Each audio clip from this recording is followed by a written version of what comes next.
Hello student, arithmetic progression part 7। आज थोड़ा सा हाई स्कूल स्टैंडर्ड से ऊपर उठाते हुए अब हम आपको 11th में ले जा रहे हैं। 11th में ले जाने के लिए आपको कुछ इनइक्वलिटीज़ पढ़ना पड़ेंगी। इनइक्वलिटीज़ क्या कहलाती है? असमीका, हिंदी में बोलते असमीका। हमने कुछ चीज़ें, जैसे अभी तक हमसे पूछा जाता कि 3x + 7 = 10, 3x + 7 = ये लीनियर इक्वेशंस हमने पढ़ी है और x की वैल्यू फाइंड की है, पढ़िए ना। कैसे? 3x + 7, ये 7 है उस तरफ चला जाएगा तो 10 - 7, 3x = 3, x = 1 आया था। असमीका में हमें कुछ नहीं करना है, यहाँ पे हम लिख देंगे 3x + 7 is greater than 10। इस ग्रेटर इजलेस लगा दिया जाता तो उन्हें बोलते हैं हम असमीका, इनइक्वलिटीज। ये इनइक्वलिटीज कहलाती हैं, ठीक। कैसे? 3x + 7 is greater than 10, तो क्या होगा? इक्वल को इस ग्रेटर लगा दो, 3x, 7 उस तरफ चला गया तो 10 - 7, 3x is greater than 10 - 7, यहाँ पे 10 - 7 3, 3x is greater than 3 और आ जाएगा x is greater than 1। Answer आ गया। लो, ये कहलाती है असमीका। समझ में आया? 3x + 7 is greater than 10, तो 3x, 7 उस तरफ चला जाएगा, is greater than 10 - 7, 10 - 7 को 3 लिख दिया। समझ में आया? इसी प्रकार का यदि हम एक और क्वेश्चन दें, 4n + 25 is greater than 0। एक क्वेश्चन दिया हमने, ये 4n + 25 is greater than 0। तो जैसे अगर मान लो ये क्वेश्चन ऐसे होता, 4n + 25 = 0, तो कैसे कर दे? 25 उस तरफ चला जाता ना, 4n = -25 हो जाता कि नहीं हो जाता? तो n = -25/4 होता। अगर मान लो यहाँ पे अपन ने इस ग्रेटर लगा दिया इनइक्वलिटीज को हल करने के लिए, बिल्कुल ऐसे ही 4n + 25 is greater than 0, 4n is greater than -25, n is greater than -25/4। आया समझ में? एक और इसी का नियम, अगर मान लो हमने दे दिया 25 - 4n is greater than 0। मान लो हमने दे दी कि 25 - 4n is greater than 0। एक एग्जाम्पल मान लो हमने ये दे दिया, find the value of n। हमें n की वैल्यू फाइंड करना है। ध्यान रखना, जो हम इनइक्वलिटीज पढ़ते हैं तो हम जिसकी वैल्यू फाइंड करने के लिए आए हैं उसको नेगेटिव नहीं होना चाहिए। ये हमने आपकी सुविधा के लिए, नहीं तो साइन, ध्यान रखना, गलत हो जाता है। ये ऐसा सोचा करें कि हमें n की वैल्यू फाइंड करना ना, तो n नेगेटिव नहीं होना चाहिए, n को नेगेटिव नहीं होना चाहिए। तो सबसे पहले हम माइनस से डिवाइड कर देंगे both side, divide by minus both the side. ध्यान रखना अच्छी तरह से, सबसे पहले इसको माइनस से डिवाइड किया तो ये प्लस का 4n हो गया, फिर इसको माइनस से डिवाइड किया तो ये माइनस का 25 हो गया, और ये इस ग्रेटर को माइनस से डिवाइड करेंगे तो ये इज लेस हो जाता है। समझ में आया ना?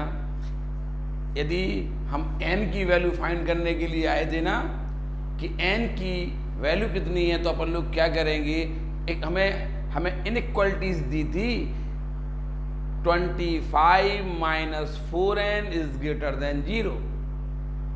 हमने कहा हम तो n की वैल्यू फाइंड करने आए हैं ना, तो n नेगेटिव नहीं होना चाहिए। तो सबसे पहले तो हमने माइनस से डिवाइड किया, माइनस से इसको डिवाइड किया प्लस 4n, माइनस से इसे डिवाइड किया माइनस 25, माइनस से इसे भी डिवाइड करेंगे तो ये इस ग्रेटर का इजलेस हो जाएगा और 0 जैसा है। 0 में माइनस से डिवाइड करेंगे तो 0 ही रहेगा ना। बस 4n 25 उस तरफ जाएगा, इजलेस रहेगा ये जाका था, और 25 n इज लेस देन 25/4। ध्यान रखना, इस क्वेश्चन को समझाने के लिए, क्वेश्चन है अपना right the term, right which term of the AP, ये गिवन एपी है इज फर्स्ट नेगेटिव टर्म। आपने देखा होगा ये एपी है ना, ये 20, 19 होल 1/4, 18 होल 1/2, ऐसे ये 17 होल 3/4, ऐसे ऐसे ये घटती हुई जा रही है, ठीक है ना। तो आगे चल के ये इसका कोई टर्म है वो नेगेटिव भी हो जाएगा। नहीं समझ में आ रहा?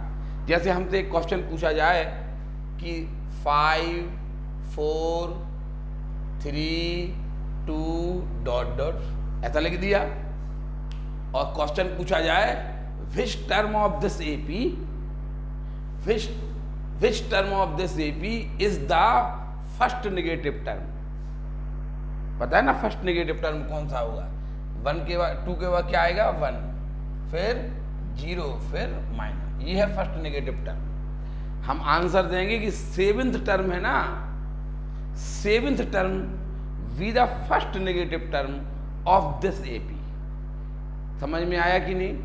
कैसे बोले? उसने पूछा कि विच term of this AP is the first negative term. अच्छा, आपको ये पता है ना, आपने नंबर लाइन पढ़ी होगी, ये समझ में आया कि नहीं आया? पहले ये समझ लो कि जिसकी वैल्यू फाइंड करने जाते हैं ना, उसे माइनस में नहीं होना चाहिए। तो अपन ने माइनस से इसको डिवाइड कर दिया, माइनस से इसे डिवाइड किया plus 4n minus 25 is less 0। ये ध्यान रखना, अगर n माइनस में नहीं है, यदि n की वैल्यू माइनस में नहीं है, तो जैसा सॉल्व करते थे वैसा करेंगे। ऐसे तो हमें कॉल में करते थे कि नहीं? लेकिन जब n नेगेटिव हो, जिसकी वैल्यू फाइंड करना हो वो नेगेटिव हो, तो पहले हमें माइनस से डिवाइड करना पड़ेगा। अगर आप बोलो कि ये कहाँ से नियम पढ़ा दिया, कहाँ लिखा ये नियम, ठीक है तो नहीं करो माइनस से डिवाइड, हम इसके लिए भी तैयार हैं।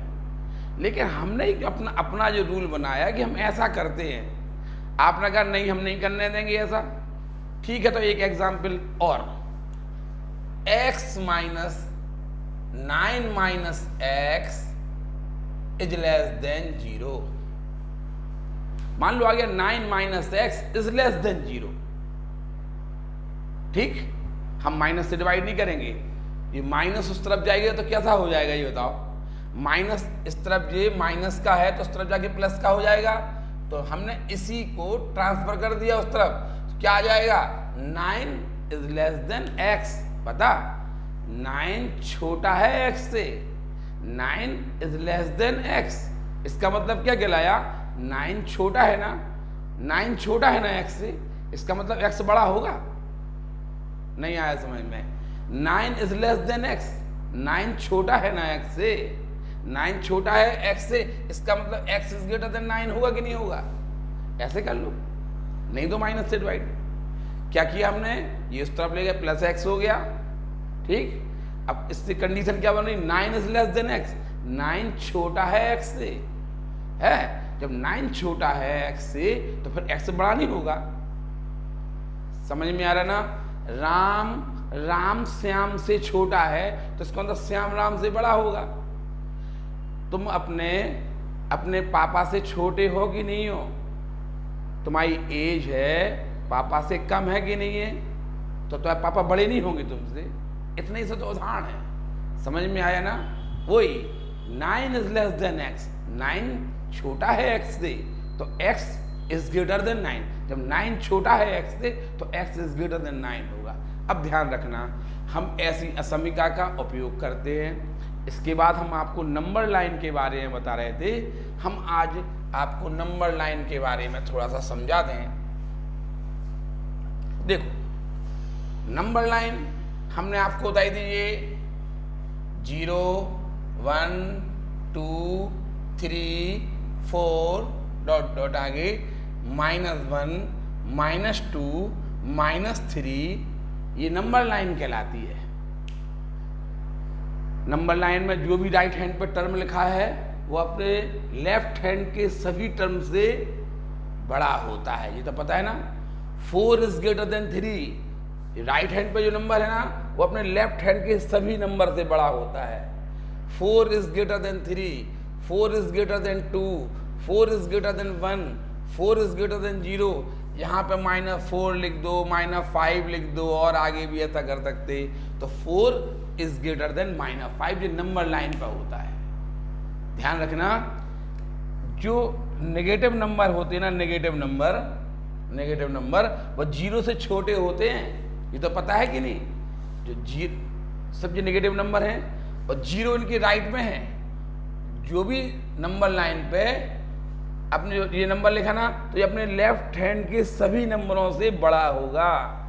ये 0 है ना -1 से बड़ा होगा, 0 है ना वो -2 से बड़ा होगा, 0 है ना -3 से बड़ा होगा। यानी इसका मतलब ये कहला है -1 छोटा होगा 0 से, -2 छोटा होगा 0 से, -3 भी छोटा होगा 0 से। ठीक है, चलो तो फिर अब है क्वेश्चन हमारा, विच term of this AP is the first negative term. इस एपी को हम आगे बढ़ाते जाएंगे, इस एपी को हम आगे बढ़ाते जाएंगे। तो उसने पूछा है कि कौन सा टर्म फर्स्ट नेगेटिव, ये आगे ये घटती जा रही तो जैसे हमने अभी हमने एक एग्जाम्पल लिया था 3 2 1 0 -1, है ना? हमें पता है इसका फिफ्थ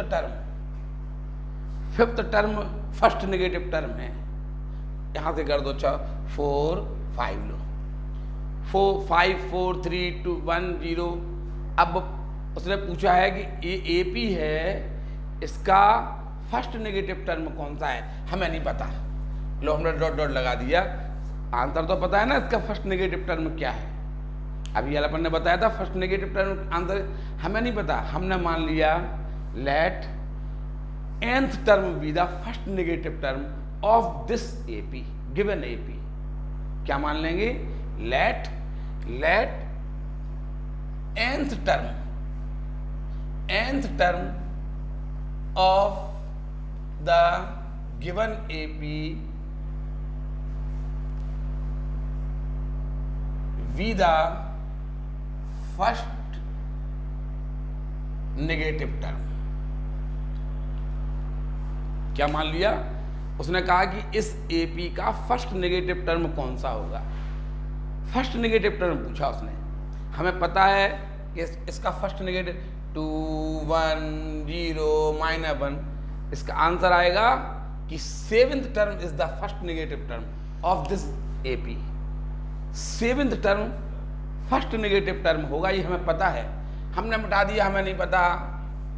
हमने तो मान लिया let nth term be the nth term of the given AP be the first negative term. Let nth term of the given AP be the first negative term. जो फर्स्ट नेगेटिव टर्म होगा, सोचो अभी यार हमने बोला ना, हमने अभी नंबर लाइन आपको बताई थी।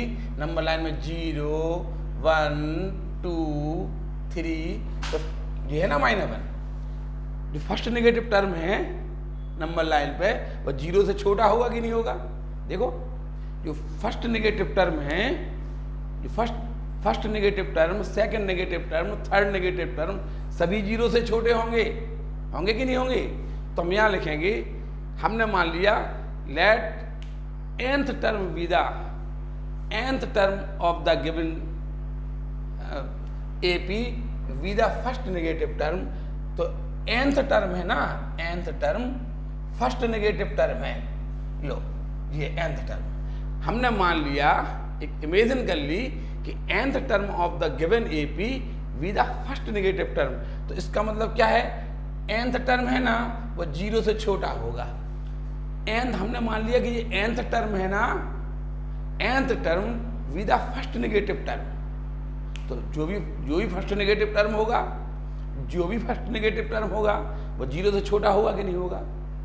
सभी नेगेटिव टर्म 0 से छोटे होंगे। ये इनइक्वालिटीज बन गई। क्वेश्चन समझ में आ रहा। उसने पूछा विच term of this AP be the first negative term. ये इस क्वेश्चन को समझा रहे थे ना, हमने एग्जाम्पल लिया था। Which term of this AP be the first negative term.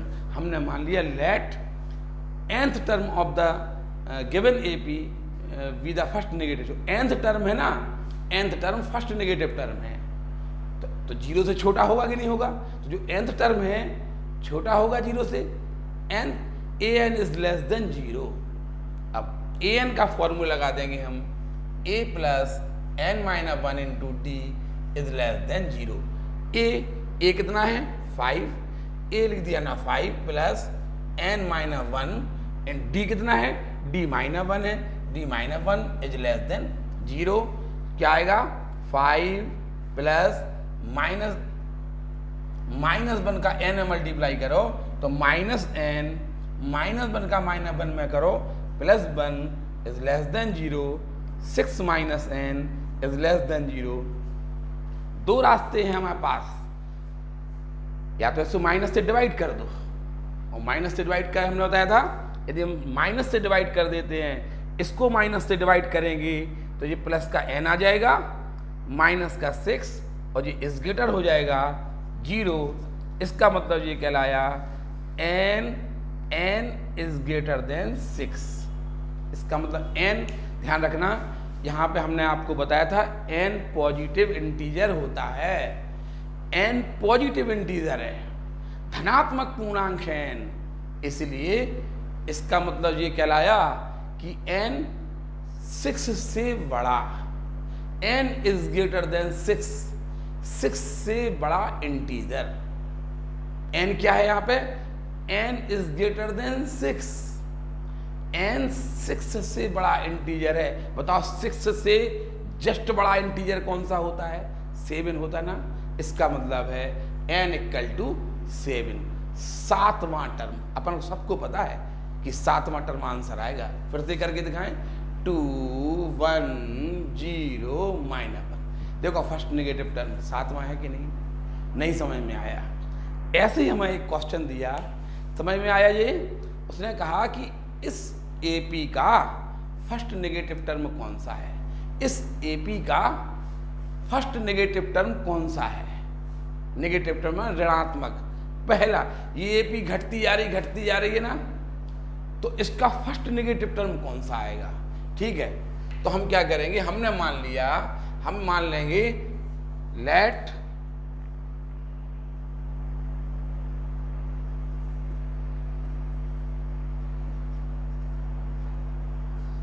First negative term of the given AP nth term. ठीक है, let nth term of the nth term, ठीक है, let nth term of the given AP be the first negative term. हमने क्या मान लिया, एक given AP है, इसका nth टर्म है वो पहला नेगेटिव टर्म हुआ, फर्स्ट नेगेटिव टर्म। क्योंकि ये घटती जा रही तो आगे चल के इसका एक कोई टर्म नेगेटिव हो जाएगा, हो जाएंगे कि नहीं हो जाएंगे आगे चल के? हमने मान लिया कि ये nth term of the given AP be the first negative term. तो nth टर्म का फॉर्मूला क्या होता है? an is less than 0। तो an का हमने फॉर्मूला लगा दिया a plus n minus 1 into D is less than 0। अब बस सॉल्व करना है। इफ a है फर्स्ट टर्म 20 है, कॉमन डिफरेंस d निकाल लो। 19 होल 1/4 माइनस 20 क्या करेंगे? 77। 19 और प्लस 1 77/4 माइनस 20, इसके अपॉन 1 कर देंगे। 4 एलसीएम ले लेंगे, कितना आएगा? 7 माइनस 77 माइनस 80, कितना बचा? -3/4 डी आ गया। रख दो a की वैल्यू रख दो। a फर्स्ट टर्म है plus n minus 1 into D की वैल्यू है -3/4 इज लेस देन 0। अब हम सॉल्व कर देंगे। 20 -3/4 को n से मल्टीप्लाई किया, -3/4n, -3/4 को -1 से मल्टीप्लाई किया तो प्लस के 3/4 इज लेस देन 0। अब हम इनका 20 प्लस 3/4 का सम कर देंगे। 24 the 80, 80 plus 3 83/4 minus 3/4n is less than 0। अब हमने माइनस से डिवाइड कर देंगे, माइनस से डिवाइड कर देंगे, क्या आएगा? ये प्लस के 3/4n माइनस 83/4, ये प्लस का हो जाएगा, ये माइनस का हो जाएगा, ये इज ग्रेटर देन हो जाएगा 0। अब हम 4 से मल्टीप्लाई कर देंगे, यहां लिख दो थोड़ा सा। 4 से मल्टीप्लाई कर दो बोथ द साइड, तो 3n बचेगा। 4 से मल्टीप्लाई किया, 4 से 4 कट हो जाएगा, -83 बचेगा।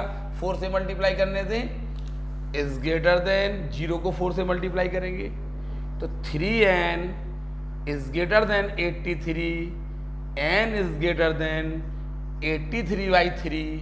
हम 3 से 83 को मल्टीप्लाई डिवाइड करेंगे, 3 to the 6 2 आएगा। अब 3 कैरी कर लेंगे, 3 से 3 7 द 21 और 2 क्या आएगा? इसको हम लिख सकते n is greater than 27 whole 2/3, 27 whole 2/3 लिख सकते। इसका मतलब जानते हो क्या आया? कि n की वैल्यू सबको पता, n पॉजिटिव इंटीजर होता है, ये पता है कि नहीं?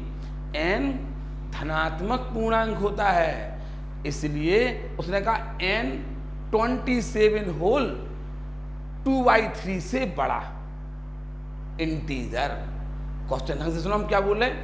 n पता क्या है?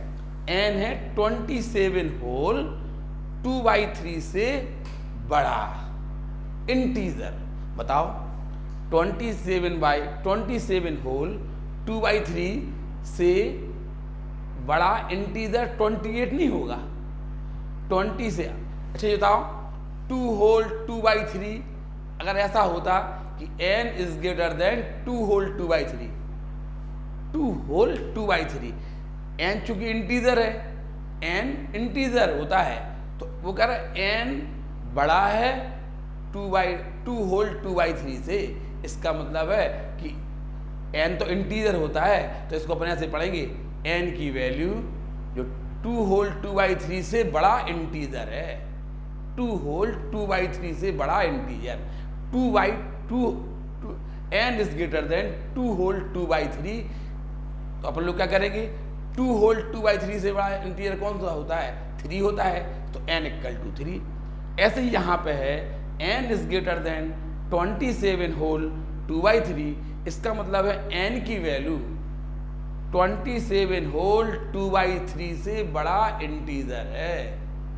27 होल 2/3 से बड़ा इंटीजर कौन? जस्ट बड़ा इंटीजर चाहिए, तो इससे तो बड़े और भी इंटीजर, हमने जस्ट बड़ा इंटीजर चाहिए है, तो हम क्या करेंगे? n equal to 28।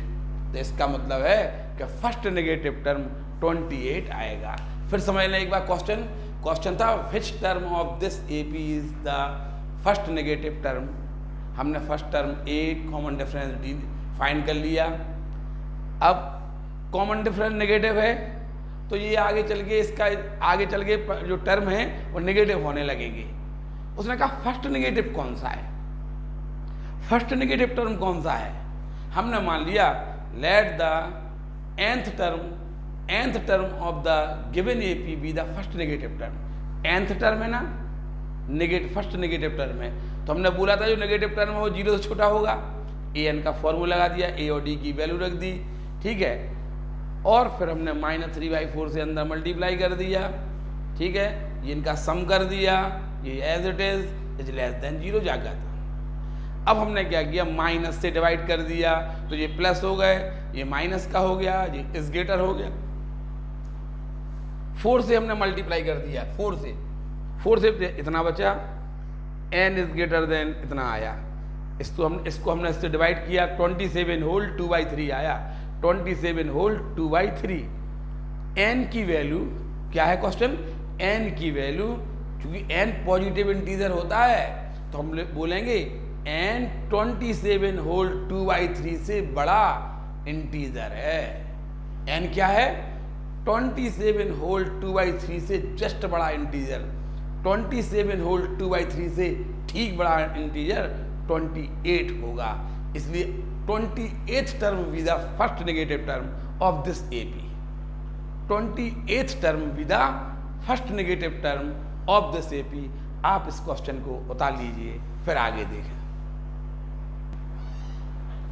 एक छोटा सा क्वेश्चन है ये, if the 8th term of an AP इज 31।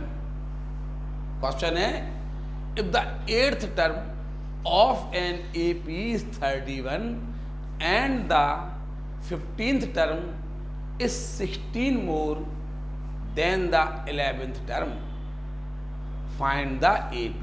हमें AP फाइंड करना है। हमने आपको बताया था कि AP यदि हमें फर्स्ट टर्म A और कॉमन डिफरेंस D पता हो तो AP होती है A plus D, A plus 2D, a plus 3d, ये आपको समझाया था ना हमने। यदि हमें फर्स्ट टर्म a और कॉमन डिफरेंस d पता चल जाए तो हम AP फाइंड कर सकते हैं। समझ में आ रहा ना। तो हम क्या करेंगे, उसने तो हमसे कह दिया if the 8th term of an AP is 31। बस यहीं से लिखेंगे, स्टार्ट कर दो। क्वेश्चन थोड़ा सरल है। We have 8th term of the AP, A8 equal to 31. If 8th term of an AP is 31, ये given है। We have A8 equal to 31. A8 A plus 7D equal to 31। Equation first हो गई।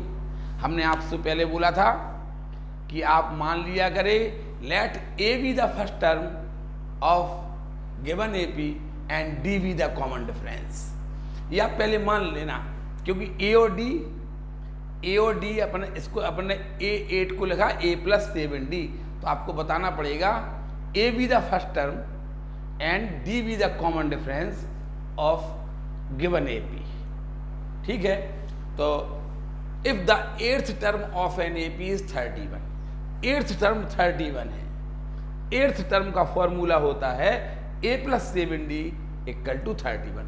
एक equation आ गई। अब हम एक और इक्वेशन फाइंड करने के लिए हम क्या करेंगे, अब अगली शर्त पढ़ेंगे।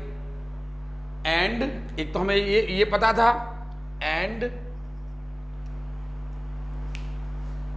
15th term and the 15th term is 15th term is 16 मोर। जो 15th टर्म है, 15th टर्म है is 16 more than the 11th term. जो 15th टर्म है ना वो 11th टर्म से ये 16 मोर है। क्या ये 15th टर्म है ना, ये 11th टर्म से ये 16 मोर है। ये 16 बड़ा है इससे, तो ऐसा करो इसमें +16 कर दो तो दोनों इक्वल हो जाएंगे। We have to given that 15th term is 16 more than the 11th term. जो 15th टर्म है वो 11th टर्म से 16 मोर था, तो हमने 11th टर्म में 16 प्लस कर दिया, जिससे ये 15th टर्म के इक्वल हो गया। जो 15th टर्म है ना वो 11th टर्म से 16 मोर, ये था 16 मोर किससे, इससे, तो हमने इसमें +16 कर दिया तो वो A15 के इक्वल हो जाएगा। ये 16 कम था ना तो हमने 16 प्लस कर दिया, तो ये A15 के इक्वल हो गया कि नहीं हो गया, इक्वल हो गया। ठीक है, अब हम A15 का फॉर्मूला लगाएंगे, A + 14D। A11 का फॉर्मूला लगाएंगे, A + 9D + 16। A से A कैंसिल हो जाएंगे क्योंकि ये इस तरफ आएगा तो माइनस का हो जाएगा ना, और ये 9D इस तरफ आके इससे 14D - 9D इस तरफ आके माइनस हो जाएगा, और उस तरफ 16 एज इट इज रहेगा। ये इस तरफ आके माइनस, तो ये हो जाएगा, इसमें से इसे अपन माइनस करेंगे तो आएगा 5D। ठीक है, = 16, तो D = आ जाएगा 16/5। समझ में आया? D = आ गया 16/5। हमें सबसे पहले दिया था we have 8th term of an AP is 81, 8th term of given AP is 31, एक क्वेश्चन। फिर and we have to given that 15th term is 16 more than the 11th term. 15th term है ना, 11th term से 16 मोर था, तो 11th term में हमने 16 plus करके 15th टर्म के इक्वल कर दिया। A15 की वैल्यू लिख दी, और A11 A + 10D होगा, A11 A + 10D होगा, A से कैंसिल हो जाएगा। अब यहाँ बचेगा 4D बचेगा, और यहाँ पे 16, तो 16/4 4 हो जाएगा D की वैल्यू। अब क्या पूछा उसने, उस फाइंड द AP।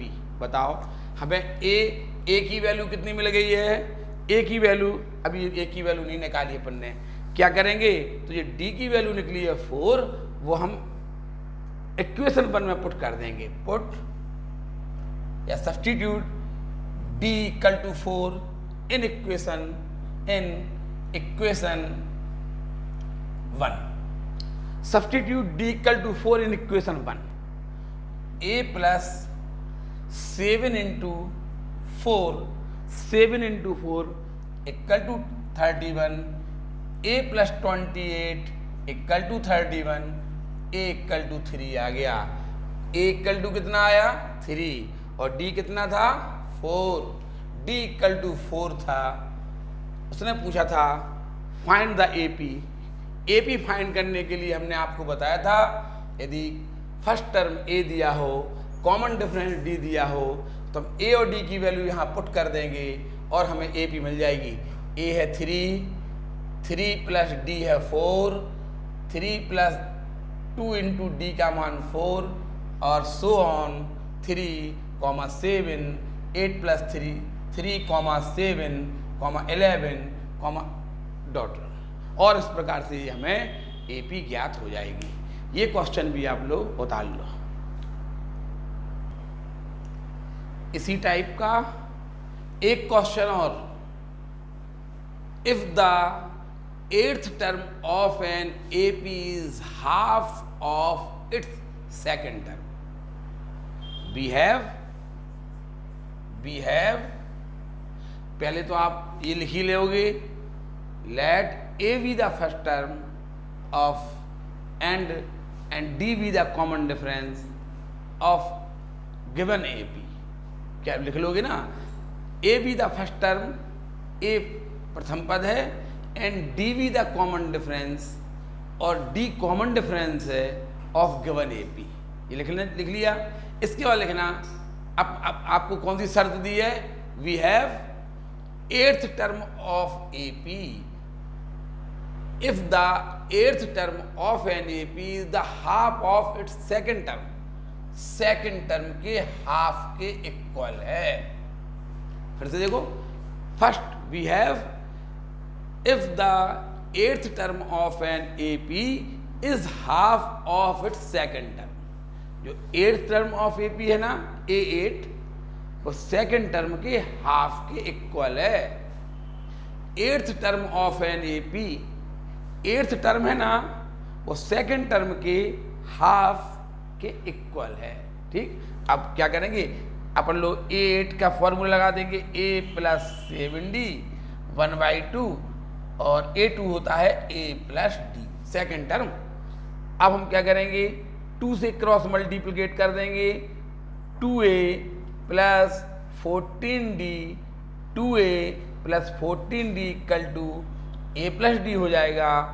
इसमें से A माइनस होगा, 2A में से A माइनस होगा तो क्या होगा A, और इसमें से D माइनस होगा, प्लस 13D इक्वल 0।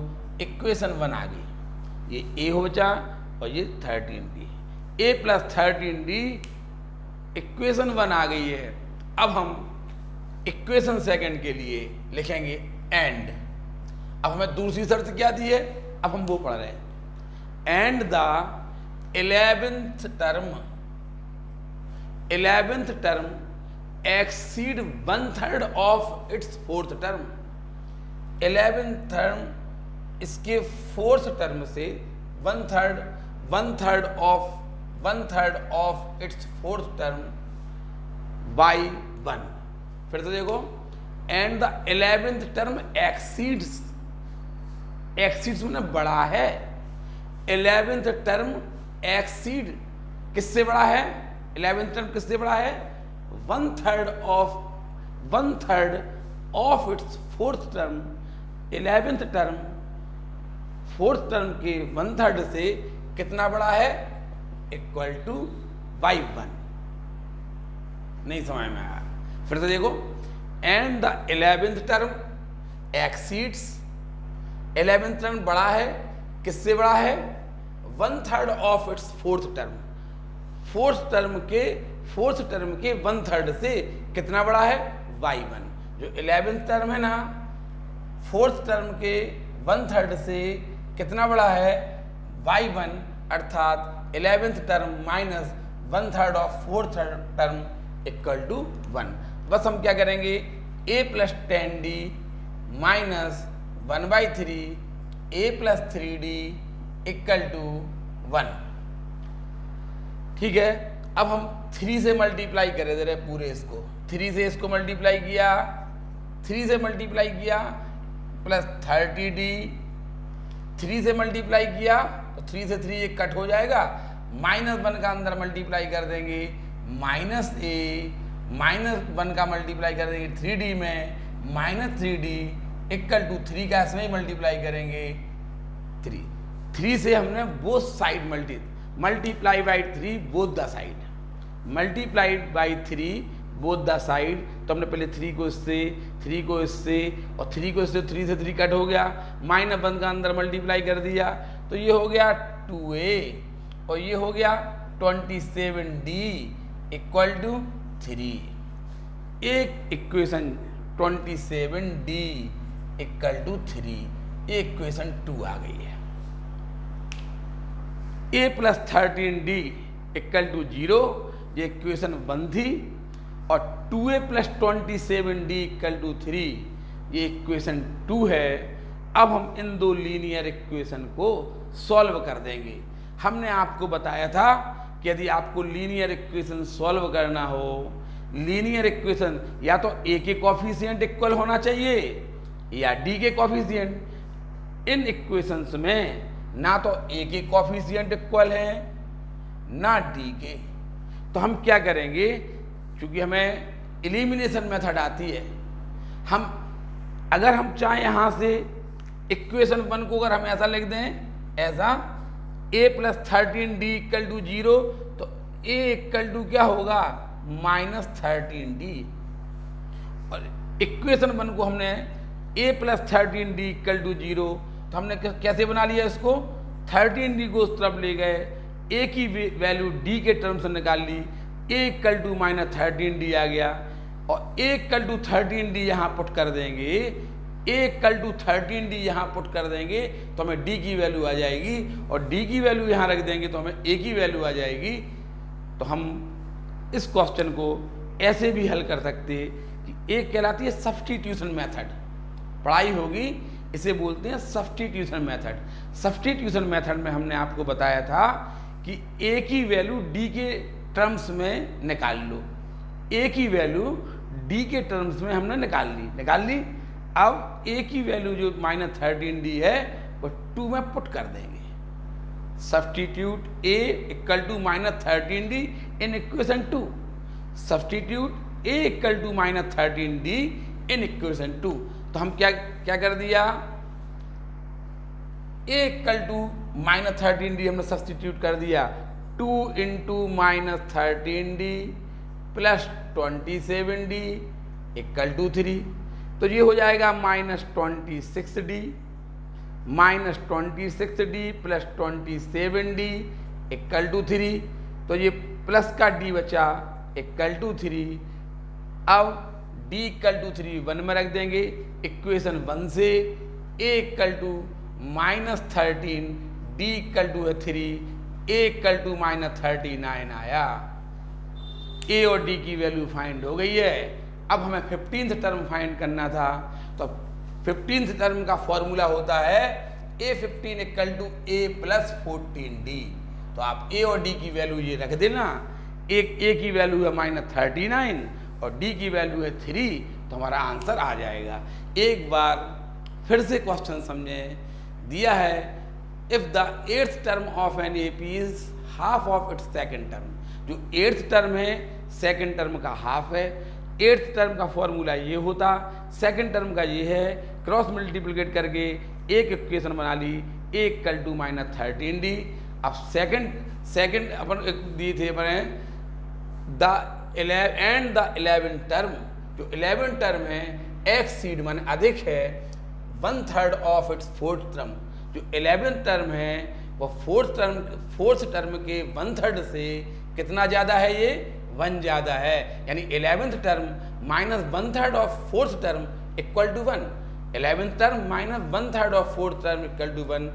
A11 का फॉर्मूला, A11 इतना होता, A4 इतना होता, 3 से मल्टीप्लाई कर दिया, 3A इसमें किया, इसमें माइनस अंदर इस तरफ किया जी, इससे हमें एक और इक्वेशन मिल गई।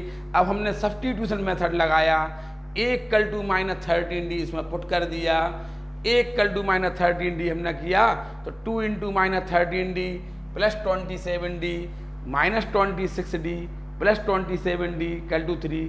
इससे D बचा, D की वैल्यू 3 आ गई, D की वैल्यू हमने 3 यहाँ रख दी, तो A minus 13 into D, A minus 39 आ गया।